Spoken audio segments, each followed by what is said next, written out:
Ay, nagugutom ako. Anong pwedeng kainin dito? Ayun, may tinapay. Yes! Wait lang, may palaman ba dito? Ba't wala?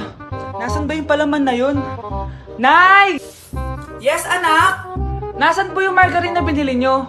Ay, yung margarine? Nandyan lang yan sa lamesa. Eto ba? Ba't ganito to? Ba't naiba yung pangalan? Ay, buksan ko na nga. Lo, ba't ganun? Ba't medyo basa?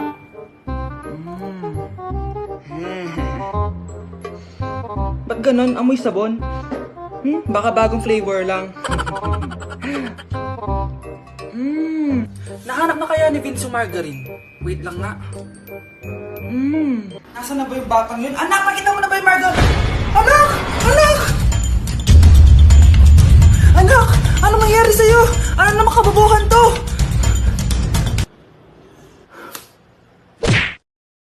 Anak? Nay, ikaw kasi, ilang araw ka din na-stress dyan sa school mo. O, diba? Okay naman yung grades mo? Pasado ka naman? Huwag ka masyado ma-pressure, anak. Di naman kita pina-pressure. Ang importante lang naman sa akin, gawin mo lang ang best mo. Gusto ko mag-enjoy ka sa buhay mo, anak, ha? I love you. Aww, I love you, Nay. Okay, class, kamusta New Year nyo? Aba, ba't walang pumasok? Oh, tama naman, January 5. Ma'am, present. Oh, Scarlett, ba't ikaw lang pumasok, ha? Nasaan mga kaklase mo? Ayun, ma'am. Lahat sila nasa birthday ni Kay. Ha? Nag-usap-usap silang lahat sa GC na hindi sila papasok ngayong January 5 kasi nga, birthday ni Kay. Sino ba yung Kay na yan, ha? Ewan ko din, ma'am. Invited nga daw ako pero hindi ako pumunta kasi hindi ko naman siya kilala. Humanda silang lahat sa akin bukas. Ikaw, perfect ka na sa akin sa quiz at assignment. Yes! Buti na lang, hindi ako pumunta sa birthday nung Kay na yun. Hello, class! Ay, good morning, ma'am. Walang good sa morning! Sinong nagsabi sa inyo na huwag kayo lahat pumasok kahapon? May nakita kami sa TikTok, ma'am. Wala daw pasok kasi birthday ni Kay. Ah, TikTok? Mas naniniwala kayo doon kesa sa akin? Nag-announce ba ako? Lahat kayo, ia-absent ko at ibabagsak ko sa quiz. Si Scarlett lang ang may grade dahil siya lang ang nandito kahapon. Ayan, buti nga sa inyo. Ano, nag-enjoy ba kayo sa birthday ni Kay? Birthday ni Kay! Birthday ni Kay! Eh di happy birthday! Sino ba kasi yung Kay na yan, ha? Ako, si Kay. Hala, nandyan na siya. May problema ba kayo sa pagpunta nila sa birthday ko? Dahil hindi kayo pumunta sa birthday ko, mamalasin kayo ngayong 2026. Ha? Sa akin dapat yung 2026 eh! Hindi! Hindi! Hindi! Anak, bigyan mo nga ng pagkain yung bisita natin. Ma, tinatamad pa po ako. Iba na lang po utusan nyo. Huwag ka nang tamad, anak. Nakakahiya sa bisita natin. Mama naman eh. Tinatamad nga ako eh. Bahala ka. Crush mo pa naman yung bisita natin. Bisita natin si Crush? Sige ma, kukunin ko na po lahat ng pagkain dito sa bahay. Huwag lang magutom ang mapapangasawa ko.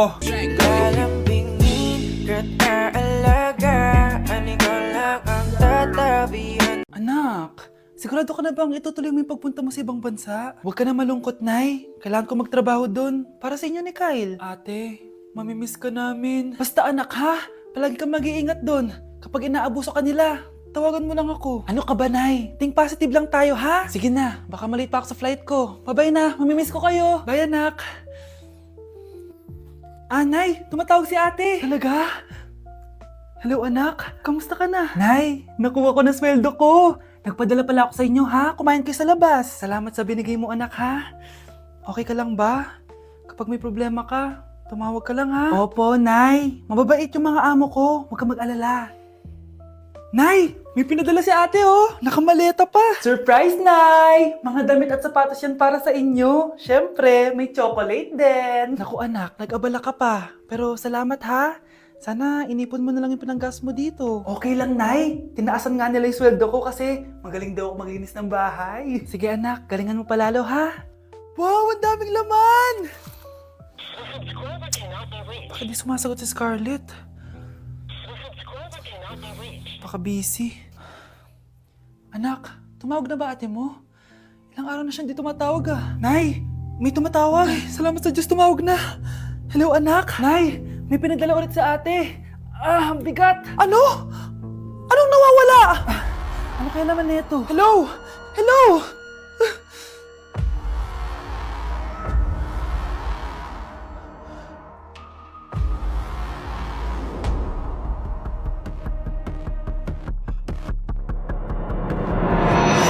Cheers! Hindi ko na kaya! Careful! Wala akong magawa ngayon kaya naman, let's do the spicy noodle challenge! Sabi nila sobrang anghang daw neto. Ano pang gagawin natin? Eh dilutuin na to! Eto na siya. Ilagay na natin yung sauce. Siyempre, ilalagay natin lahat. Guys, legit kinakabahan ako. Grabe oh, sobrang red ng sauce. Parang sobrang anghang talaga nito. Iba yung kaba ko ngayon, promise. Haluin na natin. Okay, first kain. Basic lang to sa akin, promise.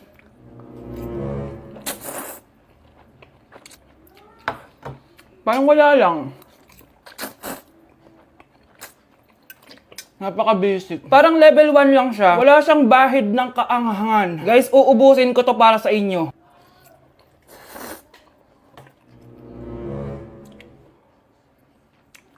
Wala to guys, wala. So, bumili din pala ako na tong... Oh my... Natunaw yung ice cream ko! Di guys, ano lang to? Di ba? Wala man. Basic.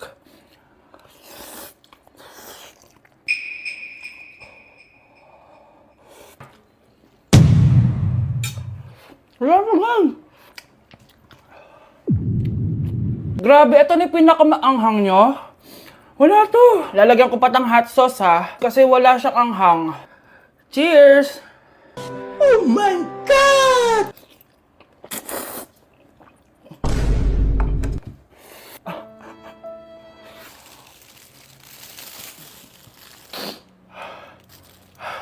Honey Bunch! Tikman mo to! Ano, basic lang? Yes. Guys, malapit ko na siya maubos! Oh! Oh! Hindi ko na kaya! Puntahan natin si Honey Bunch. Feel ko nagsusuka na siya sa CR. Bunch! Ano? Ano yan? Guys, pingi. Sobrang anghang. Oh, careful. Careful. Ay!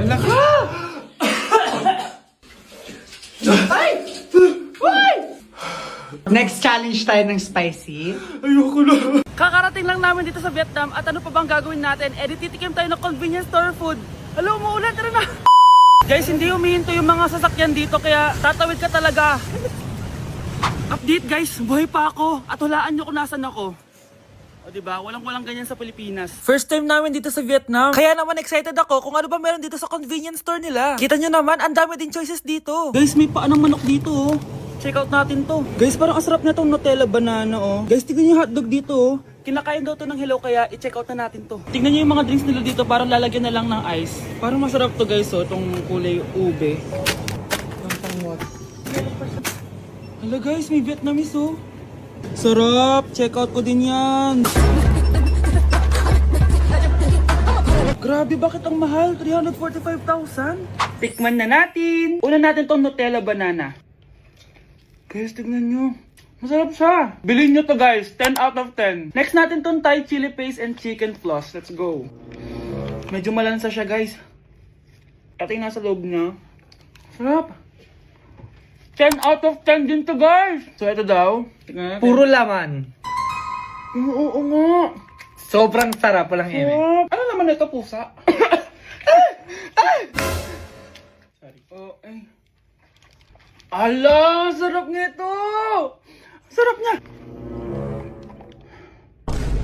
1 million out of 10! Next natin tong hotdog nila na hindi na niluluto. So, ganito siya guys. Pinil ko lang siya. Ang sarap! 9 out of 10 to sa akin. Next natin tong mix na spicy Korean chicken. Ayan, ganito yung tsura niya. Sarap siya. Hindi ko sabay. Sarap kaya. 8.5 out of 10. Masarap siya. Next natin tong Chan Garotyong na chicken feet or paa ng manok. Chicken feet talaga siya. As you can see, boneless siya. So wala na ata siyang obo. Boneless siya. Yan guys. Hindi pala siya boneless. May buto siya. Oh. Ayoko siya. 2 over 10 lang siya talaga guys. Okay, next naman itong mga barbecue nila. Yan, iba't ibang flavor siya. 6 over 10 lang to sa akin. Okay guys, next ito. Parang chicken ata. May lasa siyang efficacent oil. Ayoko to. 3/10 lang to sa akin. Ito guys, medyo spicy. Oo nga, lasang efficacent oil. Okay lang naman. 4 out of 10. Okay, next, itong empanada nila. Based sa texture na para siyang hopya. Tama nga ako guys, lasa siyang hopya. 5 out of 10 to sa akin. So last but not the least, itong leche flan nila. Ban flan yung pangalan. So wala sa binigay na kutsara. Para siyang leche flan na hindi sobrang tamis. So 7 out of 10. So yun lang naman guys. Kung gusto niyo ng part 2, comment lang kayo dyan. Bye! Ang bago nating top 1 ay si Samantha. Ang galing mo, Samantha. Naku, basic lang yan. Paano nangyari yun? Pasado kayong lahat, pero may isang bagsak. Si Scarlett. Halatang favorite mo si Samantha. Pares lang kami ng average. Paano ako bumagsak? Di ba sinasagot mo ako? Eh di bagsak ka ngayon. Umanda ka sa akin. A few moments later. Class, mag-behave kayo. Nandito yung principal natin. Magandang umaga, class. Kamusta yung bago nating teacher? Gusto ko pong i-report yung teacher na yan dahil may favoritism po yan. Favoritism? Sinungaling ka, Scarlett! Mabait sa amin si ma'am. Opo ma'am. Mabait po ako sa kanila. Pantay-pantay lang po yung tingin ko sa kanila. Huwag mo na pagtakpan nanay mo, Samantha. Hala, OMG, magnanay sila. Ma'am principal, pagpasensyahan niyo na siya. Baka di niya alam yung sinasabi niya. Meron ako ebidensya dito na nagpapatunay na binigyan ng sagot ni ma'am si Samantha. At tinawag ng nanay si ma'am. Bawal to sa school natin Kayong dalawa, mag-usap tayo sa principal's office. Ma'am, magpapaliwanag po ako. Ang bago nating top 1 ay si Scarlett. Yes, Scarlett, deserve mo yan. Marami pong salamat, ma'am principal. Alam mo, buti na lang hindi mo na teacher yung nanay mo. Anong sabi mo? Hindi mo ba alam na magkapatid kayo ni Samantha? Iisa lang kayo ng nanay.